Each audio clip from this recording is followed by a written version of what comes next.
बिस्मिल्लाहिर्रहमानिर्रहीम। अस्सलाम वालेकुम नाज़रीन। पाकिस्तान के अंदर डॉलर की कीमत कितनी कम या ज़्यादा होगी? क्या डॉलर 250 तक जाएगा या 350 तक जाएगा? ये वो सवाल हैं जो बिल्कुल डीप इन्फॉर्मेशंस के साथ मैं आपको बताऊंगा और आपको सारी बात समझ आएगी। वीडियो को एंड तक देखिएगा। अगर आपने कोई भी इन्वेस्टमेंट, करेंसी इन्वेस्टमेंट या कोई भी इन्वेस्टमेंट की है, डॉलर है, गोल्ड है, इसके अलावा इंपोर्ट बेस आपने कोई इन्वेस्टमेंट करनी है, एक्सपोर्ट बेस को इन्वेस्टमेंट करनी है, आपको हर सवाल का जवाब मिलेगा आसान अल्फाज में, बल्कि आपको मार्केट की समझ आएगी। सबसे पहले लोग सोचते हैं कि क्या डॉलर की ऊंची उड़ान का सबब पाकिस्तान के अंदर IMF है, और मज़ीद अगर हम पेमेंट्स करने जा रहे हैं तो क्या डॉलर की कीमत आने वाले दिनों में मज़ीद ज़्यादा होगी। अब पाकिस्तान में हुकूमती यकीन दहानियों के बावजूद अगर आप देखें तो इस हफ्ते पाकिस्तान की ओपन मार्केट में अमेरिकी डॉलर की कदर कम हुई है और जो रुपया है वो अपनी बेहतरीन सतह तक पहुंच चुका है, जिसके बाद हुकूमत ने डॉलर की ज़ख़ीरा अंदोज़ी के ख़िलाफ़ भरपूर जो है वो क्रैकडाउन का फ़ैसला किया है, जो कि पाकिस्तान में इस बात का सबूत है कि आर्मी इन्वॉल्वमेंट के बाद जो पेशावर में करेंसी मार्केट सील हुई है, उसके बाद ओपन मार्केट में रेट एकदम से कम होना शुरू हुआ है। तो पाकिस्तान में डॉलर की कदर फिक्स करने का तरीक़ाकार मौजूदा सूरत हाल के पीछे क्या अमल हो सकता है और इसके पाकिस्तान की मईशत और आम आदमी के ऊपर क्या असरात हैं, और डॉलर की ज़ख़ीरा अंदोज़ी और इस सूरत हाल से निपटने के लिए हुकूमत रद्द अमल का हम जायज़ा लेते हैं। सबसे पहले बात होती है कि डॉलर की कदर कैसे पता चलता है कि डॉलर की कदर एक्चुअल वे में क्या है। देखिए जी, दुनिया भर के तरक्की याफ्ता मुल्कों में डॉलर की कीमत ओपन मार्केट फिक्स करती है, और ये इस बेस पर होता है कि किसी भी मुल्क की मईशत में कितने डॉलर्स मौजूद हैं और मुल्क में उनकी डिमांड कितनी ज़्यादा है। डॉलर की कदर उस वक़्त बढ़ती है जब किसी भी मईशत में उसकी डिमांड बढ़ती है, मगर दूसरी जानब उसकी जो सप्लाई है वो कम हो जाती है। अब आप ये देखें, पाकिस्तान में मामला थोड़ा सा मुख्तलिफ हो गया है, और यहाँ डॉलर की कदर का जो पता चलता है वो दो तरह से होता है। पहला होता है इंटर बैंक मार्केट, जहाँ बैंक आपस में डॉलर्स की बड़े लेवल के ऊपर बाइंग और सेलिंग करते हैं, और यहाँ की कीमत को डॉलर का इंटर बैंक रेट कहा जाता है। जबकि दूसरी ओपन मार्केट है, जहाँ से आम लोगों की डॉलर की ज़रूरियात पूरी होती हैं। किसी ने फॉरेन स्टडीज़ के लिए जाना है, किसी ने जो है वो वैसे होल्ड करना है। अब हुकूमत और स्टेट बैंक डॉलर की कदर फिक्स करने के मामले में ओपन मार्केट में दखलंदाजी कर रहे हैं, और मज़ीद ये करते हैं ये फ़ैसला करने के लिए कि इसकी कीमत को एक वक्त में कितना होना चाहिए। अब ओपन मार्केट में जब डॉलर की डिमांड में इजाफा होता है और सप्लाई कम होती है, तो स्टेट बैंक अपने डॉलर के ज़खायर से डॉलर्स मार्केट में बेचता है ताकि सप्लाई को बेहतर किया जा सके। उनके मुताबिक दूसरा तरीका ये है कि स्टेट बैंक चुपचाप तमाम कमर्शियल बैंकों को ज़ुबानी हिदायत जारी करता है कि एक मखसूस कीमत से ज़्यादा पर वो डॉलर की जो बाइंग है वो मत करें। इससे फ़ायदा ये होता है कि एक मखसूस कीमत पर पहुंचकर बैंक जो है वो ख़रीदारी बंद कर देते हैं, और इससे कीमत बढ़ने से रुक जाती है, मगर इसका नुकसान भी होता है, और हुकूमत के पास डॉलर के ज़खायर जो होते हैं वो कम होने जाते हैं। जिसका सबसे ज़िंदा मिसाल पाकिस्तान की जो पिछली हुकूमत है, PDM हुकूमत, जिसने डॉलर को फिक्स करके रखा, जिसका नुकसान बाद में। अब मज़ीद ये कि इंटर बैंक में फ़िलहाल डॉलर का रेट जो है वो 302-301 रुपये के ऊपर स्टेबल हुआ है, और यहाँ ज़ख़ीरा अंदोज़ों की शिकायत नहीं है। जबकि असल मसला ओपन मार्केट में है, जहाँ डीलर हजरात ये बता रहे हैं कि डॉलर की जो डिमांड है वो बहुत ज़्यादा बढ़ी हुई है, मगर इसकी सप्लाई नहीं है, क्योंकि जितने भी गाहक हैं वो ख़रीदने आ रहे हैं, बेचने कोई नहीं आ रहा। अब ओपन मार्केट में बताया जा रहा है कि इस सिलसिले में काफ़ी अफरा तफरी है, और लोग डॉलर ख़रीद कर घर में रख रहे हैं, और ये सोचते हुए कि आगे चलकर रुपये की कदर में मज़ीद कमी होगी। अब स्टेट बैंक मुदाखलत क्यों करते हैं, बहुत सारे लोगों का ये सवाल है। दुनिया के तरक्की पजीर ममालिक जैसा कि पाकिस्तान, जहाँ मार्केट छोटी है और रोज़ाना डॉलर्स की ट्रेड सिर्फ 6 से 7 मिलियन डॉलर है, वहाँ हुकूमतों को ओपन मार्केट के मामलात में दखल अंदाजी करना पड़ती है।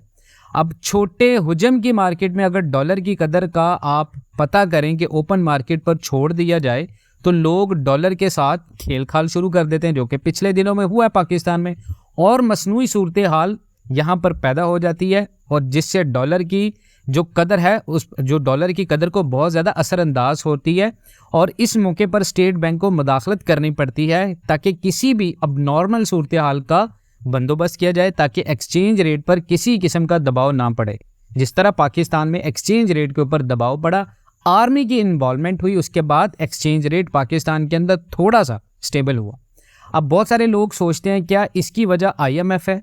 देखें जी, सूरत हाल के यहाँ तक पहुँचने की सबसे बड़ी वजह IMF है।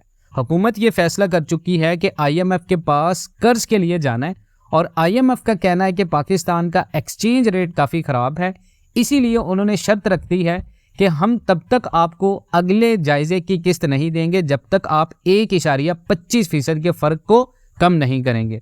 और कर्जे के हसूल से कबल इसको दुरुस्त किया जाना बहुत ज़्यादा ज़रूरी था, जो कि हुकूमत ने फ़िलहाल कर दिया।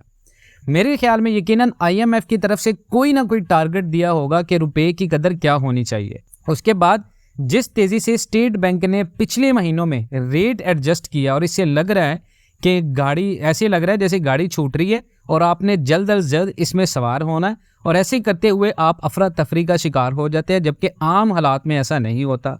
जब हुकूमत हर चंद रोज़ बाद डॉलर की कीमत इसकी कदर में इजाफा करके एडजस्ट कर रही है और लोग देख रहे हैं, तो यकीनन लोगों में एक तवक्को और उम्मीद पैदा होती है कि मौके से फ़ायदा उठाया जाए।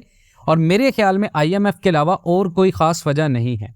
अब डॉलर की ज़ख़ीरा अंदोज़ी क्या जी, लगातार पाकिस्तान के अंदर महंगाई बढ़ती जा रही है। लगातार महंगाई बढ़ने और रुपए की कदर कम होना लोगों को ये सोचने पर मजबूर कर रहा है कि तवील होता ये सिलसिला आइंदा जारी रहेगा और महफूज तरीक़ाकार डॉलर को बचा रखने में है। अब जब भी मुल्क में महंगाई बढ़ती है तो ऐसा होता है क्योंकि लोगों का ख्याल होता है कि बैंक में उनके पैसे बड़े कम हो रहे और डॉलर होने की सूरत में वो रुपए की कदर में कमी से महफूज हो जाएंगे। उसके बाद हमारी एक्सपोर्ट्स के सेक्टर से वाबस्ता अफराद जब देखते हैं कि आज डॉलर का ये रेट है और अगर आज मैं अपने एक्सपोर्ट जो प्रोसेस हैं उनको मार्केट में ना लाऊं तो मुझे चंद पैसे ज़्यादा मिल जाएंगे, और इस सोच के तहत वो अपनी एक्सपोर्ट प्रोसेस को रोक लेते हैं, जबकि इंपोर्ट के शोबे से वाबस्ता जितने भी अफराद हैं उन्हें खतूत पर सोचते और फैसला करते हैं, जिससे जो डिमांड है और इसके साथ साथ सप्लाई है उसमें थोड़ा सा बैलेंस आउट हो जाता है और मार्केट में अफरा तफरी की सी सूरत हाल पैदा हो जाती है, जो मज़ीद पाकिस्तान में अभी होगी। अब इसके नुकसानात क्या है? रुपए की कदर जो बेतहाशा कम करने का सबसे बड़ा नुकसान कर्ज और सूद की शरह में इजाफे की सूरत में निकलता है। अब देखें, याद रहे कि गुज़िश्ता पिछले 1 साल में पाकिस्तान के अंदर शरह सूद जो है वो बढ़ती जा रही है। अब मुल्क का ज़्यादा पैसा सूद की अदायगी में जाएगा और तरक्की, सेहत और आवाम पर लगाने के लिए कुछ नहीं बचेगा और आप मज़ीद कर्जे की तरफ जाएंगे और इस सूरत हाल को कर्ज के दलदल में मज़ीद फंसना कहते हैं। और इस सूरत हाल को देखकर इन्वेस्टर का एतमाद भी उठ जाता है और वो इन्वेस्टमेंट लाने से भी डरता है। इसके साथ साथ वो गुज़िश्ता 3.5 दहाइयों से माशत को हम देख रहे हैं पाकिस्तान की, मगर इतनी तेज़ी से एक्सचेंज रेट को कभी भी किसी ने बढ़ते नहीं देखा। अब क्या हुकूमती रद्द अमल दुरुस्त है? हुकूमत ने जो क्रैकडाउन किया, हुकूमत के क्रैकडाउन करने के फैसले को मैं दुरुस्त नहीं समझता, क्योंकि माजी में जब भी इस तरह की कार्रवाई की गई इसके जो नतीजे हैं वो इतने ज़्यादा कुछ अच्छे नहीं निकले। अब देखें, ऐसा वाक़या हुआ है 2008 में ऐसा हुआ और चंद बड़े एक्सचेंज डीलर्स के खिलाफ केसेस बनाए गए, मगर वह 2 से 3 साल के अंदर सब के सब बरी हो गए और कोई फ़ायदा नहीं हुआ। ऐसे ऐलान से अलबत्ता मार्केट में पैगाम ये जाता है कि हुकूमत इस सूरत हाल से खुद भी नाउमीद हो गई है और बेयकीनी का शिकार है। क्रैकडाउन और अमूमी तौर पर किसी हुकूमत का सूरत हाल पर काबू पाने का आखिरी हरबा होता है और ये उस वक़्त किया जाता है जब हुकूमत के पास कोई और हिकमत अमली बाकी ना रहे। तो इससे ये आपको पता चलेगा कि पाकिस्तान के अंदर आने वाले दिनों में डॉलर मज़ीद बढ़ेगा। अब 2008 में सूरत हाल इससे भी ज़्यादा ख़राब थी, यहाँ तक कि लोग इंटरबैंक से डॉलर ख़रीद कर बाहर के मुल्कों में भेज रहे थे और पाकिस्तान में लोग रख ही नहीं रहे थे डॉलर।